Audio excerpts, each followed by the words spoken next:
Fala pessoal, tudo bem? Vamos começar mais uma live aula. Dessa vez vem a discutir política monetária, alguns mecanismos que os bancos centrais utilizam para injetar mais dinheiro na economia ou tirar dinheiro da economia. A gente vai discutir também qual a origem do Banco Central dos Estados Unidos, um pouquinho sobre dinheiro e como os mercados reagem diante das decisões de taxa de juro. Lembrando que essa live, esse assunto de hoje a gente discutiu numa live aula, que foi feita ontem, no dia 17 de setembro de 2019, e a gente ficou discutindo mais de 2 horas e meia ali. Então, uma breve introdução, preparei um vídeo aqui, é um documentário, eu aconselho vocês a assistirem esse documentário inteiro, ele está disponível lá no YouTube. Então, uma breve introdução do que a gente vai falar hoje e qual que é a importância de você entender sobre política monetária e as origens do Banco Central dos Estados Unidos. Então vamos lá, dá uma olhadinha aí.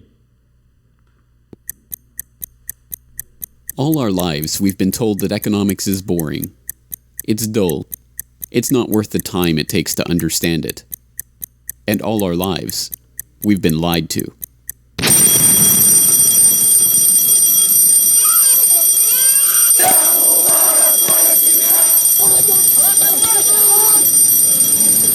War, poverty, revolution. They all hinge on economics, and economics all rests on one key concept. Money. Money. It is the economic water in which we live our lives. We even call it currency. It flows around us, carries us in its wake, drowns those who are not careful. We use it every day, in nearly every transaction we conduct. We spend our lives working for it, worrying about it, saving it, spending it, pinching it. It defines our social status. It compromises our morals. People are willing to fight, die, and kill for it. But what is it? Where does it come from? How is it created? Who controls it? It is a remarkable fact that, given its central importance in our lives, not one person in 100 could answer such basic questions about money as these. So if you were planning a family, you'd want to know where babies come from. Yeah. And this is a lot about banking. So let me ask you, where does money come from? Where does the money come from? Where does any The money... government prints it. It's printed off. Where does money come from? How is new money created? By labor. People work and produce wealth, and the money is supposed to match that wealth. Where does money come from? Well, I have a pretty different outlook on money. It actually comes from like trees, right? E aí, você seria capaz de But responder why is this? a essa How could we be so a essa ignorant about a pergunta? topic of O such que é o dinheiro? O que de fato é o dinheiro? Aquilo que as pessoas acordam todo dia, a gente, né? Nós acordamos todos os dias e buscamos, tentamos acumular. Afinal de contas, o que é isso? Quem que controla o dinheiro? Então vamos discutir um pouquinho isso hoje. E ali até separei ali, ele começa com uma frase bem impactante no documentário. Vou deixar o link desse documentário na descrição para vocês poderem assistir. E a frase que eu considerei, que eu vi ali que é bem impactante é essa daqui, ó. Guerra, pobreza, revolução. Tudo está relacionado com economia, e todas as economias baseiam-se no conceito fundamental, o dinheiro. E aí ele começa a perguntar o que é o dinheiro de fato. Alguns falam dinheiro é trabalho, dinheiro dá em árvore, o último falou. E, cara, se for ver quem está mais certo, na verdade, o dinheiro ele é criado. Criado da onde, Carlos? Criado do nada. O dinheiro hoje, ele nada mais é do que títulos de dívida do país. O país emite dinheiro e como títulos de dívida, literalmente assim. Só que nem sempre foi assim. Lá nos primórdios da humanidade, lembra que as pessoas elas comiam, investiam aquilo que elas eram capazes de extrair da natureza. Utilizavam aconteceu durante um tempo, as pessoas que eram um bom caçador, por exemplo, conseguia trocar a carne que excedia da caça dele por uma vestimenta, ou trocar a carne que excedia da caça por frutas ou por outros alimentos. O escambo ele deixa de ser efetivo como a partir do momento que surgem os produtos manufaturados. Então começa a surgir como troca, instrumentos de troca. O sal foi utilizado, o ouro, a prata, o cobre. O sal foi utilizado no Império Romano como instrumento de troca. O sal era utilizado também, além de para conservar o alimento, salgar o alimento ou como troca, porque ele podia ser utilizado de diversas formas. Logo depois ele deixou de ser efetivo como troca, aí surge o ouro, a prata. Até 1971, tudo que existia, teoricamente, tudo que deveria existir de papel, moeda circulando, os bancos centrais deveriam ter em reservas de ouro. Isso até 1971, quando foi tirado o lastro ouro e o governo simplesmente passou os bancos centrais a emitir papel, moeda, simplesmente emitindo dívida. Ou seja, o dinheiro, se você for trocar uma nota de $100 lá no Banco Central dos Estados Unidos, você vai trocar pelo quê? Por nada. A única coisa que, na verdade, você conseguiria trocar é pelos impostos que você deveria lá. Mais nada. Ou seja, dinheiro acaba sendo confiança. O dinheiro vai se tornar efetivo como troca até o determinado momento que as pessoas confiam que aquilo que ele está recebendo de outra pessoa ele pode utilizar para trocar por outra coisa. Tá? Os bancos centrais, por exemplo, o Banco Central dos Estados Unidos, ele consegue, através de sistemas de política monetária, saber injetar dinheiro na economia ou retirar dinheiro da economia, é disso que a gente vai falar para frente. Só que antes de a gente falar da política monetária, vamos entender um pouquinho a origem do Banco Central dos Estados Unidos. Ele teve origem, aqui a principal origem foi aqui, no pânico dos banqueiros de 1907. Para vocês entenderem o que foi o pânico financeiro, o pânico dos banqueiros de 1907, foi uma crise que ocorreu nos Estados Unidos e a Bolsa de Nova York caiu quase 50% nesse período. Essa crise de 1907, que durou até 1908, ela foi desencadeada na tentativa falha de encurralar o mercado de ações de uma empresa chamada United Copper, tá? Em 1907 isso. Ou seja, falhou essa tentativa, um grupo de especuladores pegaram uma quantidade enorme de dinheiro dos bancos emprestado, eles pegaram esse dinheiro a fim de comprar ações e jogar o preço dessas ações para cima e ganhar dinheiro com a valorização. Só que o que aconteceu? Ao invés das ações subirem, elas caíram de $60 para a $10, ao equivalente a $10 de hoje. O que aconteceu? Como eles tinham pegado uma quantidade grande de dinheiro emprestado aos bancos e as ações caíram ao invés de subir, eles acabaram perdendo uma fortuna. E como eles perderam uma fortuna, eles não conseguiram honrar com os compromissos com os bancos e levou alguns bancos à falência. Quando as pessoas descobriram que alguns bancos estavam quebrando, houve uma corrida, houve um pânico e as pessoas começaram a correr nos bancos para sacar dinheiro. Então a crise de para sacar dinheiro não, para sacar ouro e prata que eles tinham direito. Então a crise de 1907 se originou de uma tentativa falha de encurralar o mercado de ações dessa empresa, da United Copper. Os bancos que haviam emprestado dinheiro para esses especuladores para o esquema, que não deu certo, acabaram quebrando. Houve então uma perda de confiança por parte de quem tinha depósito nesses bancos e as pessoas começaram a correr até esses bancos para tirar ouro e prata. Os bancos não tinham ouro e prata o suficiente para honrar com o compromisso com essas pessoas e acabaram quebrando. E houve uma quebra sucessiva de uma série de bancos, uma série de corretores, muitas pessoas acabaram perdendo dinheiro. E as consequências dessa crise, na verdade é que só parou um pouco essa crise a partir do momento que esse cara aqui, o JP Morgan, né, ele ofereceu uma quantidade grande do próprio dinheiro dele como garantia e convenceu os outros banqueiros de Nova York a fazer a mesma coisa para reforçar o sistema bancário.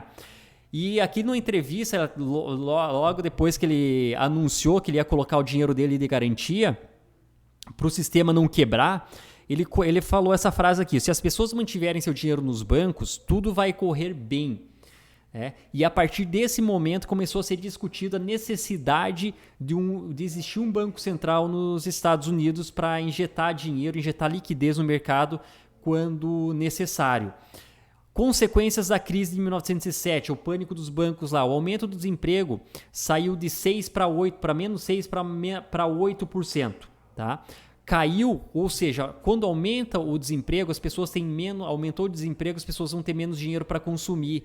Então a produção, se elas consomem menos, a produção da indústria cai também. E caiu mais do que qualquer outra corrida aos bancos anteriores. Em 1907, como consequência, foi o segundo ano com maior pedido de falências até então, por uma questão óbvia: se as pessoas estão perdendo o emprego, elas estão deixando de consumir, a indústria para de produzir, as empresas param de vender e acabam quebrando junto com os bancos e quebraram junto com algumas pessoas que tinham milhões de dólares injetados dentro do sistema financeiro ali dentro dos bancos. Essa crise mostrou a vulnerabilidade da economia dos Estados Unidos, sem a presença de um banco central.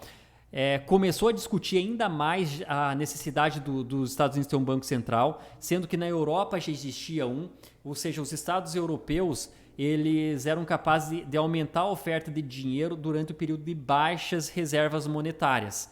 Então aí que começa a ser criado o Fed. E olha só que curioso isso aqui, até separei aqui, mostrei ontem na live.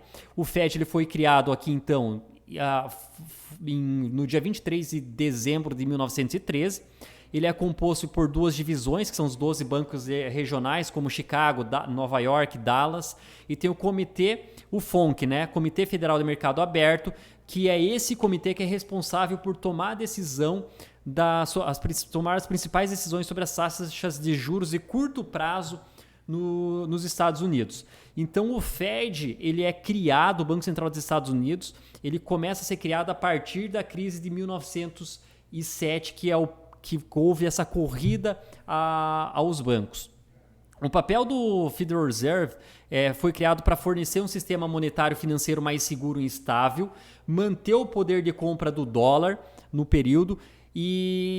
Ou seja, aqui eu separei 4 principais papéis do Banco Central, que é estabelecer política cambial dos Estados Unidos, fiscalizar a atuação dos bancos centrais de cada distrito americano, executar as políticas econômicas através de compra e venda de títulos públicos e gerir o sistema de pagamento dos Estados Unidos. Ele é uma instituição independente. A presidência e o legislativo não precisam apoiar as políticas do Fed. Tanto é que atualmente o Trump fica pressionando o tempo todo o Banco Central de reduzir as taxas de juros, e o Banco Central reduz, mas não o tanto que ele quer que reduza. Hoje teve uma decisão em que o Banco Central reduziu de 2,5% de 2,25% para 2%, e o presidente dos Estados Unidos estava pedindo uma redução para zero ou até mesmo negativo. Chamou o pessoal de incompetente, de insensíveis, de insensíveis e que não entendem nada do que está acontecendo no país. Isso ele colocou lá no Twitter dele. Quem quiser vai lá e dá uma olhadinha as críticas que ele fez hoje após o Banco Central anunciar a decisão de taxa de juros. Então o Banco Central dos Estados Unidos ele é criado a partir daquela crise de 1907, só que quem que eram os principais interessados na criação do Banco Central? Eram os banqueiros, os grandes banqueiros da época. O JP Morgan, que foi o que injetou liquidez durante a crise, Rockefeller também foi o responsável pela criação, e aí existe uma série de críticas com relação a isso, a presença de bancos privados na governança do Fed. Então as pessoas acabam questionando, será que o Fed está ali para proteger, para defender os interesses da nação ou para defender os interesses dos grandes banqueiros? E sobre isso teve até o Forbes, o BC Forbes aqui, que foi o criador da revista Forbes, ele escreveu isso aqui sobre a criação do Banco Central dos Estados Unidos. Imagine um grupo, olha só como foi criado, isso aqui literalmente foi como foi criado o Fed. Imagine-se um grupo dos maiores banqueiros da nação fugindo às escondidas em Nova York numa carruagem de comboio privada, coberta da escuridão, viajando furtivamente por centenas de milhas em direção ao sul, embarcando numa lancha misteriosa, desembarcando sorrateiramente numa ilha abandonada por todos, exceto alguns criados, vivendo ali durante uma semana completa sobre um secretismo tão rigoroso que nem foi mencionado o nome de um só deles. Não fossem os criados saber quem ali se encontrava e dar a conhecer ao mundo a mais estranha e secreta expedição de finança americana, não romanceio. Dou a conhecer ao mundo pela primeira vez a verdadeira história sobre como foi redigido o famoso relatório monetário Aldrich, a fundação do nosso novo sistema monetário. Essa foi a origem do Banco Central dos Estados Unidos. Então existe aquela pergunta, ele existe para defender os interesses da nação ou para defender os interesses dos grandes bancos? Tá? Mas vamos lá, vamos ver então como os bancos centrais atuam com relação à política monetária. Então, durante a política monetária, os bancos eles podem controlar a quantidade de dinheiro circulando na economia através da alta ou da baixa das taxas de juros. O que o Banco Central pode fazer? Ele pode aumentar a taxa de juros, ele pode diminuir a taxa de juros ou pode manter a taxa de juros no patamar atual. Então vamos ver lá em cenários. Vamos pensar um cenário de crescimento econômico. Num cenário de crescimento econômico, o Banco Central pode utilizar uma política monetária que a gente chama de contracionista. O que é a política monetária contracionista? É de aumentar a taxa de juro, porque se há um crescimento econômico, teoricamente o PIB está crescendo, a pleno emprego. Então, uma das consequências do pleno emprego, de um crescimento do PIB, pode ser que as pessoas começam a consumir muito e ter muito dinheiro em circulação. Se tem muito dinheiro em circulação, pode acontecer inflação. Então, uma maneira do governo controlar a inflação, o que ele faz? Ele aumenta a taxa de juro, com o objetivo de segurar a alta dos preços. Quando ele aumenta essa taxa de juros, o dinheiro fica mais caro para o consumidor tomar dinheiro emprestado ou até mesmo para o empresário tomar dinheiro emprestado para investir na empresa dele. Ou seja, se o dinheiro fica mais caro, o consumidor não pega o dinheiro, o empresário também não pega dinheiro e fica retido no sistema financeiro. Por um outro lado também, quem tem muito dinheiro, em vez de ele investir na empresa, ele pega, quer saber? Eu vou aplicar meu dinheiro a juro no curto, no médio e longo prazo, vou deixar esse dinheiro lá rendendo juro em títulos públicos, por exemplo, que é mais seguro do que eu jogar dinheiro na empresa ali, que eu posso correr alguns riscos. Então, o dinheiro acaba ficando retido no sistema financeiro. Então, uma diminuição na quantidade de dinheiro circulando na economia, as empresas e as pessoas vão ter menos acesso ao dinheiro para gastar em bens e em serviços, acaba diminuindo o consumo e segurando a alta dos preços controla a inflação. Ou seja, se há menos dinheiro circulando, há menos consumo, se as empresas então podem acontecer das empresas vender menos, se as empresas vendem menos, a indústria produz menos, pode haver uma redução do produto interno bruto. Como consequência, há uma redução na inflação. A inflação fica sob controle. Quando há um período de crise, por exemplo, em cenário de crise, o governo pode adotar uma política monetária que a gente chama de expansionista, que é o que? Injetar dinheiro na economia. Se na contracionista ele tira o dinheiro de circulação, na expansionista ele injeta dinheiro na economia. Injeta dinheiro como? Uma das maneiras dele injetar, é diminuir a taxa de juros com o objetivo de estimular o consumo. Quando ele reduz a taxa de juros, o dinheiro fica mais barato para o empresário pegar dinheiro emprestado, investir na empresa e criar emprego, fica mais barato para o consumidor financiar a casa, financiar um carro, eletrodoméstico, por exemplo. O dinheiro fica mais barato, fica mais acessível. Então, o consumidor pega dinheiro emprestado e consegue aumenta o consumo de bens e serviços. Significa que tem mais dinheiro, vai circular na economia. As empresas e as pessoas gastam mais dinheiro, vai aumentar a produtividade, que pode aumentar o PIB. Ou seja, vai ter um aumento nos preços, gerando inflação. Isso é uma das consequências. Ou seja, como resumo, dinheiro mais barato para as pessoas e para as empresas tomarem esse dinheiro emprestado e investirem. As pessoas consomem, a empresa investe. Se a empresa investe, ela gera mais emprego. Se ela gera mais emprego, as pessoas vão ter mais dinheiro na mão. Com dinheiro na mão, as pessoas podem consumir mais. Consumindo mais, as empresas vão vender mais. Se as empresas vão vender mais, elas podem gerar mais empregos. Vai aumentar a produtividade da indústria, vai aumentar a venda das empresas, consequentemente pode aumentar o produto interno bruto. Mais uma das consequências disso é muito dinheiro circulando. Se tem muito dinheiro circulando, o dinheiro pode perder valor gerando inflação. E o que o Banco Central pode fazer? Pode aí adotar uma política monetária de aumentar a taxa de juros, que é a contracionista. Outra decisão que o Banco Central pode fazer é o cenário de manutenção de taxa de juro, onde aí o mercado vai reagir com base em expectativas do que pode acontecer para frente. Se o mercado tem a expectativa, ou o Banco Central deixa entender que nas próximas meses vai aumentar a taxa de juro, o que acontece com o aumento da taxa de juro? Se aumenta a taxa de juro, quer dizer que o dinheiro vai ter menos dinheiro circulando. Se tem menos dinheiro circulando, quer dizer que o dinheiro vai ganhar valor, vai ganhar força, vai ficar mais caro. Se diminuir a taxa de juro, vai ter mais dinheiro circulando na economia. Se tem mais dinheiro circulando na economia, quer dizer que ele vai perder valor. Então são esses os 3 cenários aqui. Para você ter uma ideia que separei aqui como conclusão, um cenário de alta na taxa de juros quer dizer que vai ter menos dinheiro circulando, consequentemente menos consumo. Se tem menos consumo, vai ser menor o PIB. Se vai ser menor o PIB, pode ser menor a inflação. Então a inflação pode estar sob controle.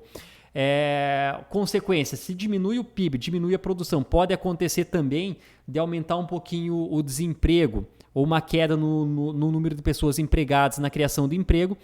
O governo pode, para estimular a economia, reduzir a taxa de juros para deixar o dinheiro mais acessível para o empresário e para o consumidor. Se reduziu a taxa de juros, vai ter mais dinheiro circulando na economia. Com mais dinheiro circulando na economia, vai ter mais consumo. Se as pessoas consomem mais, as empresas podem vender mais, com consequência a indústria pode produzir mais, pode aumentar o produto interno bruto, gerando inflação. Se a inflação começa a ficar muito alta, o governo vai aumentando a taxa de juro e vai gerando um ciclo de aumento ou redução na taxa de juro. Então é assim que os bancos centrais injetam dinheiro na economia ou retiram dinheiro da economia através das taxas de juros. Para você ter uma ideia aqui, a evolução da taxa de juros no longo prazo aqui nos Estados Unidos, separei esse gráfico aqui, eu tirei dos dados do Fed, vou deixar na descrição aqui para vocês terem acesso também. Essa linha aqui vermelha ou marrom para alguns, não sei, é a taxa de juros de longo prazo, e a linha a azul é a taxa de juros de curto prazo, que o que vocês podem ver aqui nesse gráfico. Essas linhas aqui, essas faixas verticais, são os períodos de crise nos Estados Unidos. O que eu quero que vocês vejam? Há um aumento na taxa de juros aqui em 1980. A taxa de juros nos Estados Unidos de curto prazo estava em torno de 14% mais ou menos aqui ao ano. Estourou essa crise econômica em 1980. O que o Banco Central faz? O Banco Central vai lá e reduz a taxa de juros. Reduziu a taxa de juros, a economia começa a se recuperar. Começou a se recuperar aqui, o Banco Central começa então a aumentar a taxa de juros para conter a inflação. O que acontece aqui? Ainda na década de 90 estoura uma outra crise financeira. Tá? Estourou a outra crise aqui. O que o Banco Central faz? Reduziu a taxa de juros de 15% ao ano aqui para em torno de 7,5%. Reduziu a taxa de juros aqui de 1980 até 1990, com os juros baratos, a economia começa a se recuperar, até que 1989, teve as revoluções aqui de 1989, estoura uma outra crise. A hora que estoura uma outra crise, uma maneira do governo estimular o consumo, estimular a economia, reduzindo a taxa de juros, os bancos centrais, tá? Reduz a taxa de juros. Dessa vez teve uma redução da taxa de juros de aproximadamente 8% para aqui, para o menor patamar da história até então, que é em torno de 2,5%, tá? Reduziu a taxa de juros de 1980 até o ano 2000 aqui, ele começa, o juro ficou barato, quer dizer que o dinheiro ficou mais acessível, as pessoas voltam a consumir após a crise, as empresas voltam a vender, a indústria volta a produzir, a economia começa a aquecer, aumenta o emprego.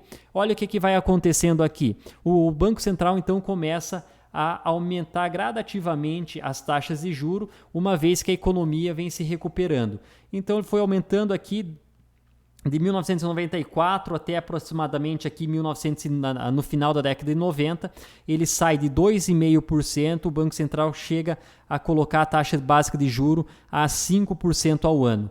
Aqui, o que acontece nesse período? Com o dinheiro barato, as pessoas deixam o dinheiro, começam a tirar o dinheiro que tem investimento, por exemplo, em renda fixa e aplicar em empresas. E aqui aconteceu, aqui na década de 90, a bolha da internet. O que é a bolha ou a bolha.com, que alguns conhecem? É uma série de empresas de tecnologia voltada para a internet começou a se lançar IPO na Nasdaq e não gerava um lucro. E o que aconteceu? Aconteceu que houve essa bolha aqui e o mercado mais uma vez entra em colapso. Quando praticamente o mercado entra em colapso, acontece a bolha da internet, a taxa básica de juros de curto prazo nos Estados Unidos está em volta aqui de 7%. O que o Banco Central faz? Reduz essa taxa de juros para os menores valores da história ainda, que é aproximadamente aqui em 2% ao ano. Por que ele reduz? Para estimular a economia. O que acontece aqui? Com o juro barato, tanto para o consumidor quanto para o empresário, aconteceu algo que as pessoas começaram a financiar casa nos Estados Unidos do ano 2000 até mais ou menos 2007 aqui. Ou seja, aqui o juro barato, o que eu pensava? Putz, eu vou financiar uma casa. Vou comprar uma casa, já que o juro está barato, e eu compro uma casa aqui, por exemplo, em 2002. Em 2003, o valor dessa casa já está o dobro. Um ano depois já está valendo o dobro daquilo que eu tinha comprado.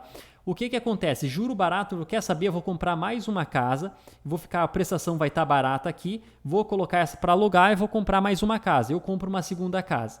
Em 2004, já está o dobro do valor dessas casas, eu vou lá e compro mais uma outra casa.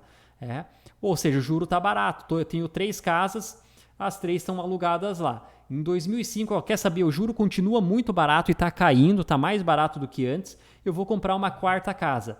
Só que o que as pessoas não perceberam? Que os juros aqui eram flutuantes. Ou seja, o juro vai diminuindo aqui até 2004, 2005. E a pessoa tem, por exemplo, 4 casas financiadas. Chega um determinado momento que o governo, o Banco Central, acaba aumentando a taxa de juro porque a economia começa a se recuperar. Quando o Banco Central começa a aumentar a taxa de juro aqui, começa a aumentar a prestação da casa que a pessoa tinha comprado aqui. Só que ele não tinha comprado uma casa, ele tinha comprado 4.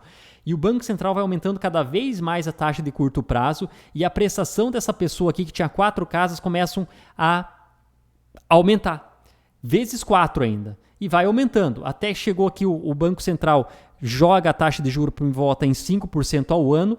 Chega nesse determinado momento, a pessoa que tinha 4, 5 casas aqui começa a não conseguir mais honrar com as prestações dessas casas e deixa de pagar. A partir do momento que ele deixa de pagar, por exemplo, em setembro de 2008, um dos grandes bancos, os maiores bancos de investimentos dos Estados Unidos, que é o Lehman Brothers, ele vai à falência, ele quebra, porque as pessoas deixam de honrar, as pessoas pensam o quê? Ou eu pago a prestação do banco, das minhas casas, ou eu vou comer, a pessoa obviamente vai comer. E aqui começa a dar início à crise subprime nos Estados Unidos em 2008, que foi a última grande crise financeira que a gente presenciou. Uma maneira, então, do governo controlar, ou seja, estimular a economia em momento de crise é reduzir a taxa de juros. Só que dessa vez o Banco Central reduziu a taxa de juros de 5%, 6% para 0%. Tá? Ficou 0%. Em 2009 aqui. 0%, ou seja, aí ficou dinheiro barato. Para quê? Dinheiro barato para as pessoas consumirem, dinheiro barato para o empresário. Aí surgem empresas como Uber, Netflix, uma série de empresas aqui de tecnologia, Airbnb. Então são todas filhas do juro zero, dinheiro barato. Então o governo deixa o dinheiro barato, a economia começa a se recuperar e ele mantém a taxa básica de juros em 0 até 2016. Quando a economia começa a se recuperar, o PIB começa a crescer lentamente, o Banco Central vai aumentando lentamente a taxa de juro aqui, para ganhar fôlego Nesse momento, o que a gente tem? Nesse momento, a gente tem o maior período de expansão econômica da história dos Estados Unidos. Por exemplo, nessa faixa a essa faixa aqui é um período de expansão econômica, uma crise. Dessa faixa aqui até essa faixa, expansão econômica, crise. As crises geralmente duram em torno de 15 a 18 meses. De 1990 a 2000 aqui, período de expansão, crise. De 2000 a 2008, período de expansão, crise. De 2009 até 2019, o maior ciclo de expansão econômica da história dos Estados Unidos. E agora a gente está no meio de uma guerra comercial entre duas grandes potências, que é China e Estados Unidos. A gente tem lá na Europa a separação do Reino Unido da União Europeia. A gente tem os bancos centrais, nesse momento, reduzindo as taxas de juros, adotando política monetária expansionista, com medo que possa haver uma nova recessão. Qual que é o gatilho dessa recessão? O gatilho da recessão aqui, do final da década de 80 aqui, foi as revoluções de 1989, quebra do comunismo. O gatilho para a nova recessão, para a nova guerra, para a crise, para a bolha da internet, foi do final dos anos 90, foi a bolha da internet. O gatilho para a crise e recessão econômica de 2008 foi a crise subprime. E será que vai ter uma nova crise aqui? Qual vai ser o gatilho? Será que vai vir da Europa? Será que vai ser a guerra comercial? Qual que vai ser? Será que o próprio Fed vai ser o gatilho dessa nova crise econômica que está por vir? Então fica a questão agora. Então aqui é a evolução que vem acontecendo com as taxas de juros no longo prazo. Só para vocês terem uma ideia aqui, eu separei um pouquinho o cenário de 2008, a crise subprime e o Banco Central dos Estados Unidos. Então vamos lá, olha aqui, consequências para o PIB em 2008. Lembra que teve a crise subprime dos Estados Unidos, o PIB dos Estados Unidos caiu 6,2% no quarto trimestre de 2008. A forte retração no consumo derrubou a maior economia do mundo. A contração foi a maior desde 1982. Tá? Olha aqui a evolução do PIB nos Estados Unidos. 2006, 2007 vinha bem aqui, até que no segundo semestre de 2008 o PIB, Produto Interno Bruto, cai menos 6,2% no segundo semestre de 2008. A principal causa para a queda foi a contração, a diminuição no consumo das famílias, que representam cerca de 70% do PIB norte-americano. Ou seja, as pessoas pararam de consumir. Quer dizer que as empresas pararam de vender, começaram a vender menos. Se as empresas começaram a vender menos, a indústria começou a produzir menos. Ou seja, a indústria começou a produzir menos, o PIB caiu. Quer dizer que pode ter aumentado também o desemprego. E quais que são as consequências para o emprego? Se o PIB caiu, o consumo caiu, qual que é a consequência para a crise de 2008 para o emprego? Eu separei aqui também para vocês. Em 2008 foram perdidos, no segundo semestre de 2008, mais de 600 mil postos de emprego nos Estados Unidos. Só para vocês terem uma ideia aqui, deixei separado aqui também, primeiro semestre de 2007, tá? Chegou aqui 200 mil novos postos de emprego criados nos Estados Unidos. Aqui no segundo, veio para zero ainda no final do primeiro semestre. Segundo semestre, mais uma vez lá no início, 200 mil novos postos de empregos criados. E aqui chegou a ficar negativo. Primeiro semestre de 2008, zero postos de emprego criados nos Estados Unidos. Segundo semestre de 2008, foram perdidos 663 mil novos postos de emprego nos Estados Unidos. Tá? Uma consequência da crise. Ou seja, aumentou o desemprego, as pessoas deixam de consumir. A indústria deixa de produzir, as empresas deixam de vender, o PIB, acontece isso aqui com o PIB, o Produto Interno Bruto dos Estados Unidos cai também. Quem quer entender um pouquinho mais sobre o PIB, eu fiz uma live explicando o que é e da onde vem, tá? Olha só, aqui desse lado, o que acontece com o Banco Central dos Estados Unidos? O que ele vai fazer para aumentar, então, para a economia se recuperar? Ao mesmo tempo que aumentou o desemprego, aumentou o desemprego, aumentou diminui o produto interno bruto. O Fed vai lá e reduz a taxa de juros dos Estados Unidos a zero. Fica a zero. Quer dizer que agora o dinheiro é mais barato para as pessoas consumirem, o dinheiro é mais barato para as empresas investirem e começa então a surgir as empresas Uber, Netflix, Airbnb, uma série de empresas, o dinheiro a zero, ou seja, as pessoas vão deixar dinheiro no banco para render 0%? Não, eles tiram o dinheiro do banco e vão investir em empresas.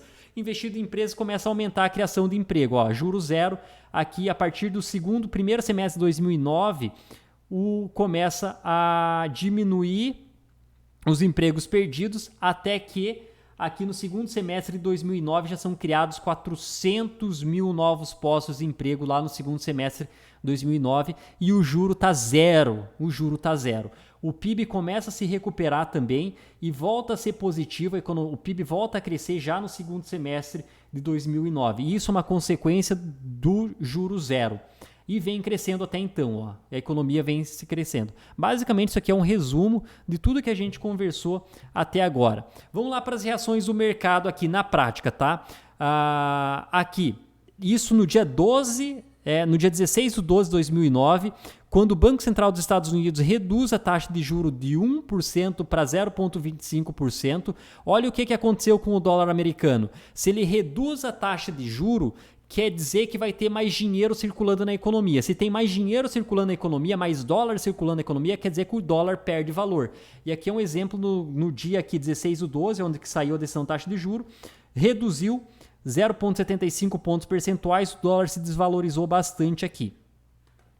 Aqui, separei também a evolução aqui da taxa de juro no longo prazo aqui. De 2012 até 2019, olha o que acontecia. O juro sai de 0,25 pontos percentuais dos Estados Unidos para 2,5%. Nesse período aqui, se houve um aumento da taxa de juro, quer dizer que o dinheiro ficou mais caro. Se o dinheiro ficou mais caro, quer dizer que vai ter menos, teoricamente, circulação, o dólar vai ficar muito caro. Então, eu separei o índice dólar aqui, que mede a força do dólar perante o euro, a libra, o ien, o franco suíço, a coroa sueca e o dólar canadense. Então, se o dólar está ganhando força, o índice dólar vai estar subindo. Esse aqui é o índice dólar de 2012 até 2019. Tá? O dólar vem se valorizando. Se o dólar vem se valorizando, o euro cai também. Por quê? Se eu tenho o gráfico do euro-dólar aqui, se o dólar está ganhando força, você vai precisar de menos dólar para comprar um euro. E olha o que aconteceu com o gráfico do euro-dólar de 2012 até 2019. Então o dólar foi ganhando força, ele vai caindo aqui. Eu separei aqui também a última decisão de taxa de juro. Aqui um exemplo para vocês verem como que é a reação do mercado aqui. Deixa eu tentar separar aqui para vocês, para a gente entender um pouquinho. Tá aqui, deixa eu ver lá. Acho que foi. Olha aqui, eu separei um dia aqui, no dia 19, deixa eu pegar aqui, dezembro de 2018 aqui, tá? A taxa de juros dos Estados Unidos era 2,25% ao ano. E foi aumentado naquele dia, 19 de dezembro de 2018, para 2,25% ao ano. Então, o Banco Central aumentou a taxa de juros, deixando o dinheiro mais caro. Ou seja, teoricamente, se o dinheiro fica mais caro, vai ter menos consumo, menos dinheiro circulando, menos dólar circulando. Teoricamente, o dólar teria que subir, ganhar força. Então, vamos ver lá. Aqui eu separei também, esse é o índice dólar, num gráfico de 30 minutos, e eu separei exatamente o que aconteceu para a gente ver o que aconteceu nesse momento. Vamos ver se vai rodar aqui. Acho que não vai rodar. Vamos ver para cá. Não foi. Vou mostrar, vou ficar devendo essa aqui. Vamos ficar devendo. Então, nessa época aqui, se você jogar teu gráfico no dia 19 de dezembro, que é esse dia aqui, de 2018, você vai ver que o índice dólar ganhou bastante força, né? Ele subiu por causa do aumento da taxa de juros. Nem sempre vai acontecer das taxas de juros, nem sempre vai acontecer do governo, por exemplo, aumentar, por exemplo, aconteceu hoje, dia 18 de setembro. O Banco Central dos Estados Unidos, ele reduziu a taxa de juros. Na teoria, o dólar americano deveria perder força, porque ele estaria estimulando o consumo. Só que não aconteceu, o dólar subiu, mesmo com o governo reduzindo a taxa de juros. Mas por que o dólar subiu? Porque o mercado acredita que uma redução de 0,25 pontos percentuais, que foi o que aconteceu hoje, não é o suficiente para manter o período de crescimento econômico, para estimular a economia. O mercado esperava uma redução de até 0,5% e não 0,25%. Então o mercado acabou, você tem que entender um pouquinho o que o mercado acha daquela decisão tomada pelo Banco Central dos Estados Unidos ou de qualquer outro país ali para ele reagir. Mas é basicamente isso a política monetária. Eu tentei fazer um resumo, mas não tem muito como resumir um assunto tão complexo. Eu acabei aqui que eu não consegui, fiquei devendo mesmo aquele gráfico. Fiquei devendo o gráfico. Vou ver se eu consigo colocar agora, já que eu estou aqui. Qualquer coisa, você joga esse vídeo para frente. Você joga esse vídeo para frente ali. Na descrição, então, vai ficar o link sobre o documentário. Vai ficar também o link sobre o gráfico do Fed, do Federal Reserve. Vamos lá.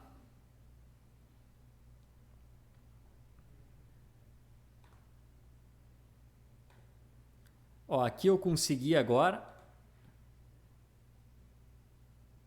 Tá aqui no simulador, dia 19 de dezembro de 2018. Deixa eu tirar aqui, separador de períodos. Ok. Aqui é o dia 19 de dezembro. Vamos ver como que o mercado reagiu, então, a aquela decisão lá. Então, acelerou aqui. Lembrando aqui, dia 19 de 2018 foi aumentado em 0,25 ponto percentual de 2,25% para 2,5%. E aqui está correndo lá. Lembra que as decisões acontecem geralmente no final do dia. Então aqui nesse caso aqui o MetaTrader está com o horário do leste europeu. Ele está 5 horas na frente nesse caso aqui. Ó. Então vamos lá, vamos ver. Ó, vai ser exatamente daqui a pouquinho. Ó. Chegando no final do dia. Ó. Saiu a reunião. Olha, é esse movimento aqui. Ó. É esse movimento. Banco Central aumenta a taxa de juros de 2,25% para 2,5%. E olha o que acontece aqui com o mercado. O dólar ganhando força. Dólar se valorizando. Se for olhar o gráfico do euro-dólar, estaria o contrário disso aí. E foi isso que aconteceu nesse dia aqui, para você entender um pouquinho como que o mercado reage. Pode ver que é no momento. A gente acompanhou hoje ao vivo com o pessoal, das 3 horas da tarde até as 4 horas da tarde, o mercado fica louco. A volatilidade é imensa, é muito grande, nem é bom operar nesse horário que acaba sendo muito perigoso. Mas dá uma ideia do que acontece. Geralmente a decisão de taxa de juro acontece, por exemplo, 3 horas da tarde. 3h30 da tarde, como aconteceu hoje, tem uma coletiva de imprensa do presidente do Banco Central, onde ele vai falar sobre a decisão de política monetária. 15 minutos depois tem uma sessão de perguntas e respostas com jornalistas, aonde ele responde a indagações de jornalistas e economistas sobre as decisões futuras que o Banco Central pode vir a tomar. Pessoal, espero que vocês tenham gostado. Ficou um pouco extenso, mas não tem como a gente resumir um assunto tão importante em pouco tempo.